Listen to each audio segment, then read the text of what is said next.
বেতুলিয়া জমিদার বাড়ি। আজ জমিদার নাই, কিন্তু জমিদার বাড়িটি পড়ে আছে। স্থানীয়দের মুখে চলমান রয়েছে, এই বাড়িটির সামনে দিয়ে কেউ যদি জুতা পায়ে দিয়ে অথবা ছাতা মাথায় দিয়ে যেত তাকে কঠোর শাস্তি পেতে হতো। প্রজারা সামান্যতম অপরাধ করলেও দেয়া হতো কঠোর শাস্তি, জমিদারের মূলনীতি।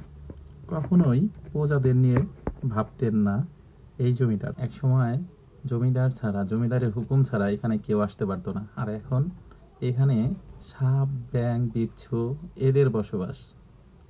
ভাগ্যের কিরকম নির্মম পরিহাস, দেখে কষ্টই লাগে। বিক্ষত চেহারা নিয়ে দাঁড়িয়ে আছে ভবনটি, নিদারুণ অবহেলায় ভুগছে, দেখে কষ্টই লাগে।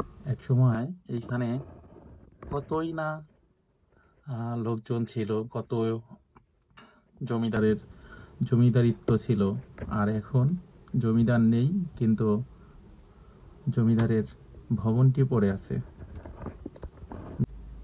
এই জমিদার বাড়ির বাম সাইডে একটা শান বাঁধানো পুকুর আছে, আর পিছনের সাইডে আরেকটি শান বাঁধানো পুকুর আছে। এখানে অনেক ভুতুড়ে কারবার হয়, তো সাবধান, কেউ রাতের বেলায় এখানে আসবেন না। ক্ষয়ে যাওয়া দেওয়ালের মাঝে দেখা মিলে নানান ধরনের কারুকাজ। আশপাশে যাদের বাড়ি তাদের মুখে শোনা যায় যে রাতের আধারে, পূর্ণিমার রাত্রে নাকি ছাদের উপর থেকে নূপুরের ঝনঝন আওয়াজ পাওয়া যায়। তো সাবধান।